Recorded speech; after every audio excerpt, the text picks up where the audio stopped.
জাতীয় থেকে আন্তর্জাতিক, প্রান্তিক জনপদ থেকে নগর চারপাশে ঠিক কী ঘটছে এই মুহূর্তে তা নিয়ে আয়োজন এখন চারদিক। আপনাদের সঙ্গে আছি আমি অন্নয় কর্মকার। ঢাকা প্রিমিয়ার লিগের ম্যাচ চলাকালে গুরুতর হার্ট অ্যাটাক করেন তারকা ক্রিকেটার তামিম ইকবাল। তাৎক্ষণিক চিকিৎসা শেষে বর্তমানে তার শারীরিক অবস্থা অনেকটাই স্থিতিশীল বলে জানিয়েছেন চিকিৎসকরা। এদিন বিকেএসপিতে মোহামেডানের অধিনায়ক হিসেবে শাইনপুকুরের বিপক্ষে টস করতে নেমেছিলেন তামিম ইকবাল। তবে কিছুক্ষণ পর বুকে ব্যথা অনুভব করায় প্রাথমিক চিকিৎসা নেন তিনি। ব্যথা তীব্র হলে তাকে দ্রুত স্থানীয় কেপিজে হাসপাতালে ভর্তি করা হয়। বেশ কিছুক্ষণ রাখা হয় লাইফ সাপোর্টে। এরপর এনজিওগ্রাম করার পর হার্টে ব্লক পাওয়া যায় তামিমের। তাৎক্ষণিকভাবে রিং প্রতিস্থাপন করা হলে বিকেলের দিকে জ্ঞান ফেরে তার। চিকিৎসকরা জানিয়েছেন আগামী 24 ঘন্টা তাকে নিবিড় পর্যবেক্ষণে রাখা হবে। তার শারীরিক অবস্থা কিছুটা উন্নতি হয়েছে বলেও জানিয়েছেন তারা।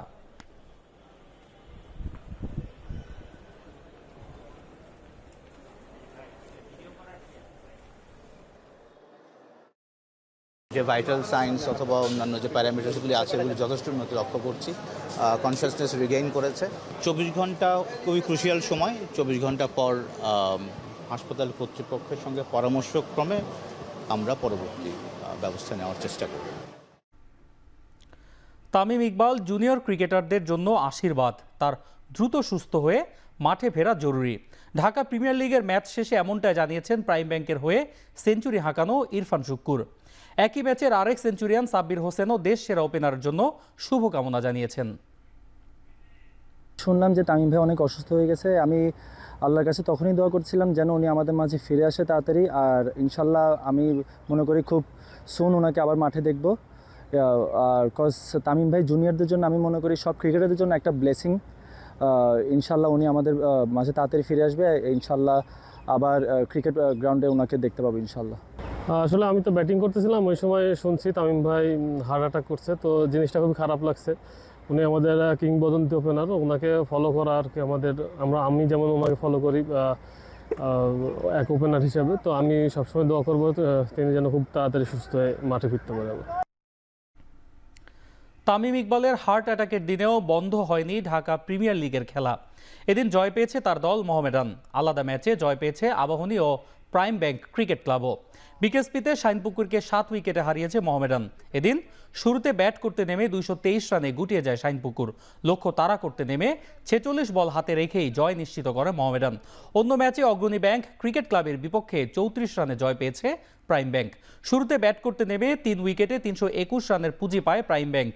বিশাল টার্গেটে ব্যাট করতে নেমে 287 রানে থেমে যায় অগ্রণী ব্যাংকের ইনিংস।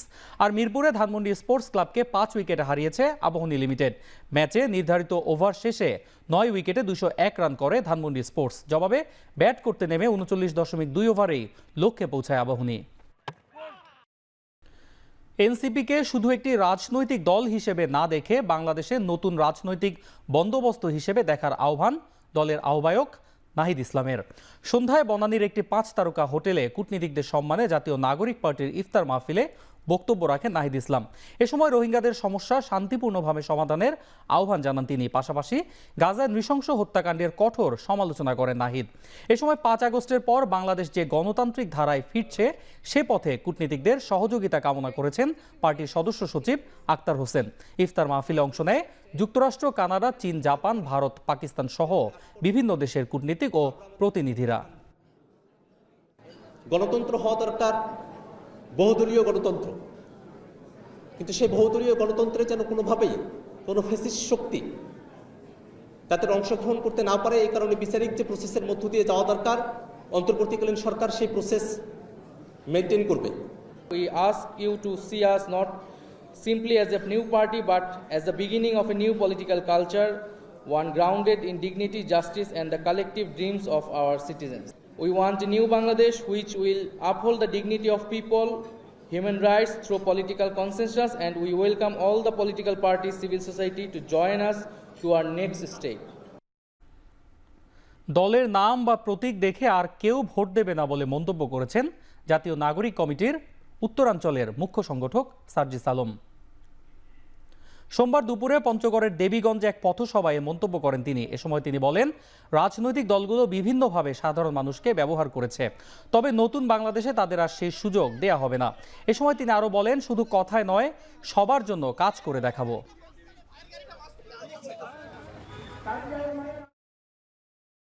আমরা বিশ্বাস করি আগামীর বাংলাদেশে যে নতুন বাংলাদেশ আসছে, এখানে দলের নাম দেখে কিংবা কোনো মার্কা দেখে কেউ আর ভোট দিবে না, বরং কোন লোকটা কেমন, কে কেমন কাজ করছে, কার কথার সাথে কাজের মিল কেমন, এই জিনিসগুলো দেখে আগামীর বাংলাদেশে মানুষ বিভিন্ন মার্কা এবং দলে ভোট দিবে। সেনাবাহিনী থেকে শুরু করে প্রতিটি প্রতিষ্ঠান আওয়ামী লীগ ধ্বংস করেছে। ব্রাহ্মণবাড়িয়ার কসবায় জাতীয় নাগরিক পার্টির ইফতার মাহফিল এমন মন্তব্য করেছেন জাতীয় নাগরিক পার্টির দক্ষিণাঞ্চলের মুখ্য সংগঠক হাসনাত আব্দুল্লাহ। আওয়ামী লীগকে কোনোভাবে পুনর্বাসন করতে চাইবে যারা ভালো আওয়ামী লীগ এবং খারাপ আওয়ামী লীগের যে বয়ান এখন মার্কেটে আনতে চাচ্ছেন, আমাদের শত্রু জ্ঞান আমরা তাকেই করব যারা আওয়ামী লীগকে বন্ধু জ্ঞান করবে। বাংলাদেশ সেনাবাহিনী আমাদের সার্বভৌমত্বে, আমাদের রক্ষার্থে, এবং আমরা দেখেছি 5 আগস্ট বাংলাদেশ সেনাবাহিনী ছাত্র নাগরিকের সাথে তারা আওয়ামী বিরোধী অবস্থান নিয়েছে। একই সাথে সাথে আমরা এই বিষয়টিও বলতে চাই, আপনারা জনগণের বিরুদ্ধে আপনারা কখনোই অবস্থান নিয়েন না। সেনাবাহিনীকে বিতর্কিত করে জনগণের মুখোমুখি করার চেষ্টার পেছনে কোনো না কোনো ষড়যন্ত্র রয়েছে বলে মন্তব্য করেছেন বিএনপির ভারপ্রাপ্ত চেয়ারম্যান তারেক রহমান। রাজধানীর ইস্কাটন গার্ডেনে গণমাধ্যম কর্মীদের সম্মানে বিএনপির মিডিয়া সেলের ইফতার মাহফিলে ভার্চুয়ালি যুক্ত হয়ে তিনি মন্তব্য করেন। তারেক রহমান বলেন, একটি মহল যারা স্বাধীনতা সার্বভৌমত্ব বিশ্বাস করে না তারাই পেছনে থেকে ষড়যন্ত্র করে যাচ্ছে। এ সময় দলটির মহাসচিব মির্জা ফখরুল ইসলাম আলমগীর বলেন, স্বাধীনতা বিপন্ন করার জন্য সেনাবাহিনীকে বিতর্কিত করে দেশকে অরক্ষিত করার চেষ্টা চালানো হচ্ছে। সুচতুরভাবে দেশকে আবারও অস্থিতিশীল ও বিপদে নিমজ্জিত করা হচ্ছে। দেশকে অস্থিতিশীল করার চক্রান্তের বিরুদ্ধে সবাইকে একসাথে কাজ করার আহ্বান জানান বিএনপির মহাসচিব।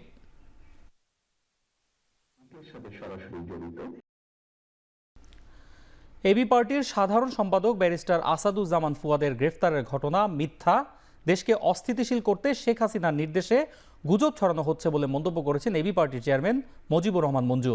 সংবাদ সম্মেলনে তিনি বলেন, ব্যারিস্টার ফুয়াদের বক্তব্য 5 আগস্টের আগের মিথ্যা গুজব ছড়িয়ে সেনাবাহিনীকে জনগণের মুখোমুখি দাঁড় করানোর চেষ্টা চলছে।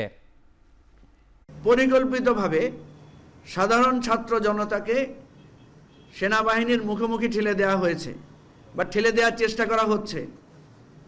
এই চেষ্টাটা শেখ হাসিনা 4 আগস্ট করেছিলেন, 5 আগস্ট করেছিলেন। পুলিশকে উনি মুখে ঠেলে দিয়েছেন, র্যাবকে জনগণের মুখে ঠেলে দিয়েছেন, বিজিবিকেও ঠেলে দেওয়ার চেষ্টা করেছেন, সেনাবাহিনীকেও জনগণের মুখোমুখি করার ঠেলে দেওয়ার চেষ্টা করেছিলেন। জাতীয় গণতান্ত্রিক পার্টিকে নিবন্ধন ফিরিয়ে দিতে হাইকোর্টের রায়ের পর সিইসির সঙ্গে দেখা করেছেন দলটির প্রতিনিধি দল। সোমবার নির্বাচন ভবনে প্রধান নির্বাচন কমিশনারের সাথে সৌজন্য সাক্ষাৎ করে জাগপার সভাপতি তাসমিয়া প্রধানের নেতৃত্বে একটি প্রতিনিধি দল। ব্রিফিংয়ে দলটি জানায়, ভারতের প্রভাব মুক্ত থেকে সুষ্ঠু ও নিরপেক্ষ নির্বাচন আয়োজনে প্রধান নির্বাচন কমিশনারকে আহ্বান জানিয়েছেন তারা। 2014 সালের 24 জুলাই জাগপাকে নিবন্ধন দেয় নির্বাচন কমিশন। তবে নিবন্ধনে আইনি বিধিবিধানের শর্ত পূরণ না করার অভিযোগ তুলে 2021 সালের 28 জানুয়ারি দলটির নিবন্ধন বাতিল করে ইসি।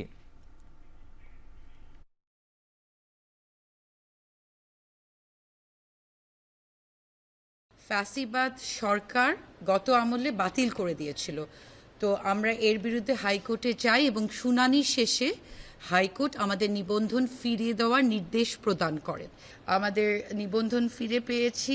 আমরা চাই সুষ্ঠু, অবাধ, নিরপেক্ষ একটা নির্বাচন, ভারতীয় প্রভাব মুক্ত একটা নির্বাচন। সামাজিক যোগাযোগ মাধ্যমে জরুরি অবস্থা জারির আলোচনা গুজব বলে জানিয়েছেন স্বরাষ্ট্র মন্ত্রণালয়ের সিনিয়র সচিব নাসিমুল গনি।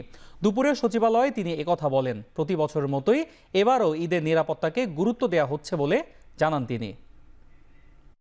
তো এইটা এতদিন নয়াদিল্লি থেকে হচ্ছিল, তো সেটা এখন অপারেটিং শুরু করবে এই মাসের শেষের থেকে। মনে করেন যে ঈদের পরপরই হয়তো চালু হয়ে যাবে, আশা করছি আমরা। বিশ্বের সবচেয়ে মজবুত আরএফএল ল্যাডার, যা 6061 গ্রেড অ্যালুমিনিয়ামে তৈরি। শক্তিশালী এমএস ক্রসবার নিশ্চিত করে সর্বোচ্চ নিরাপত্তা। RFL ladder. শুরু হয়েছে রেদে ঈদ যাত্রা। বাড়ি ফেরার আনন্দে উচ্ছ্বসিত যাত্রীরা। এদিন প্রায় সব ট্রেন সময় মতো ছাড়লেও আন্তনগর, 11 সিন্ধুর প্রভাতী ও বুড়িমারি এক্সপ্রেস বিলম্ব করে 1.5 ঘন্টা পর্যন্ত। সোমবার সকালের পর ঈদে বাড়ি ফেরা নিয়ে ব্যস্ততা বাড়ে দুপুর থেকে। তবে অভিযোগ উঠেছে বগির ভেতরের অপরিচ্ছন্ন পরিবেশ নিয়ে। সকাল থেকে সব ট্রেন সময় মতো ছেড়ে গেলেও কিশোরগঞ্জগামী 11 সিন্ধুর প্রভাতী ছেড়েছে 1 ঘন্টা দেরিতে, আর লালমনিরহাটগামী বুড়িমারি এক্সপ্রেস দেরি করে 1.5 ঘন্টা। ঢাকা রেলওয়ে স্টেশন ম্যানেজার বলছেন, ইঞ্জিন সংকট ও গোলযোগের কারণে এমন বিলম্ব। এদিকে শুরু হয়েছে ফিরতি যাত্রার 3 তারিখের আগাম টিকিট বিক্রিও।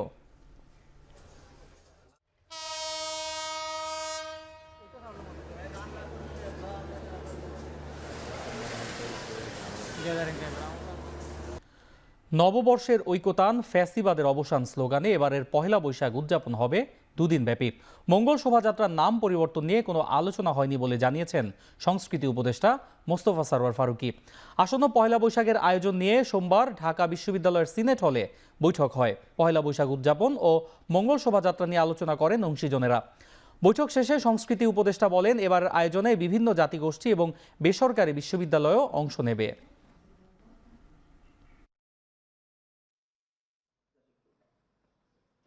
আজকের মিটিংয়ে আমাদের মূলত আলোচনা হয়েছে কন্টেন্ট নিয়ে। কন্টেন্ট বলতে বোঝাচ্ছি যে শোভাযাত্রার মধ্যে কি কি থাকবে, আমরা কিভাবে এটা প্রেজেন্ট করব, কিভাবে কোঅর্ডিনেশন করব, বাংলাদেশের বিভিন্ন জেলা থেকে যে ভিন্ন ভিন্ন জাতিগোষ্ঠীর পারফর্মাররা আসবে তাদেরকে আমরা কিভাবে আনবো, কোথায় প্রেজেন্ট করা হবে।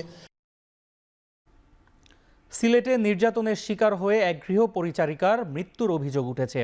রোববার দিবাগত রাত 2টার দিকে ওসমানী মেডিকেল কলেজ হাসপাতালের আইসিইউতে চিকিৎসাধীন অবস্থায় মৃত্যুর বিষয়টি নিশ্চিত করেছে হাসপাতাল কর্তৃপক্ষ। নিহতের পরিবারের সদস্যদের অভিযোগ, শারীরিক নির্যাতনের শিকার হয়েই তার মৃত্যু হয়েছে। ভুক্তভোগীর পরিবারের দাবি, নিহত লাকি আক্তার একজন চিকিৎসকের বাড়িতে কাজ করার সময় নানাভাবে নির্যাতনের শিকার হয়। পরে অসুস্থ হয়ে পড়লে নেওয়া হয় হাসপাতালে। মৃত্যুর বিষয়ে ময়না তদন্ত না করে মন্তব্য করতে রাজি হয়নি পুলিশ। তবে এ বিষয়ে নগরীর শাহপরান থানায় মামলার প্রস্তুতি নিচ্ছেন নিহতের বাবা মা। দেশের বাইরের খবর।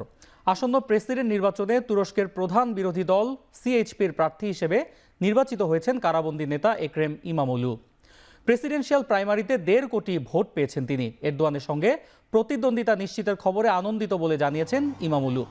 দুর্নীতির অভিযোগে গেল রোববার ইমামোগলুকে কারাগারে পাঠান তুরস্কের একটি আদালত। ইস্তাম্বুলের জনপ্রিয় মেয়রকে গ্রেফতারের প্রতিবাদে 5 দিন ধরে বিক্ষোভে উত্তাল তুরস্ক। এ সময় গ্রেফতার করা হয়েছে 1000-এরও বেশি বিক্ষোভকারীকে। আন্দোলনকে কঠোরভাবে দমনের নির্দেশনা দিয়েছেন প্রেসিডেন্ট রিসেপ তাইপ এরদোয়ান।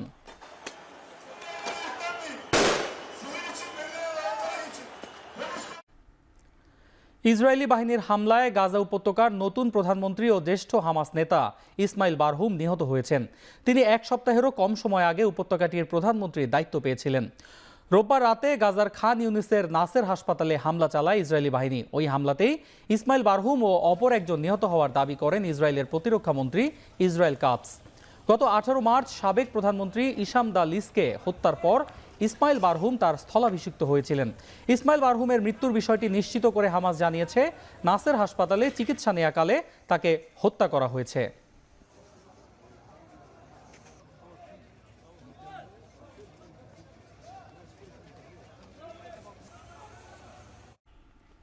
শেষ করছি এখন চারদিক। এখন টেলিভিশন ওয়েবসাইটে দেখতে ভিজিট করুন www.ekhon.tv। ফেসবুকে দেখতে ভিজিট করুন facebook.com/tv.ekhon। এছাড়াও ইউটিউবে দেখতে ভিজিট করুন youtube.com/c/ekhon tv।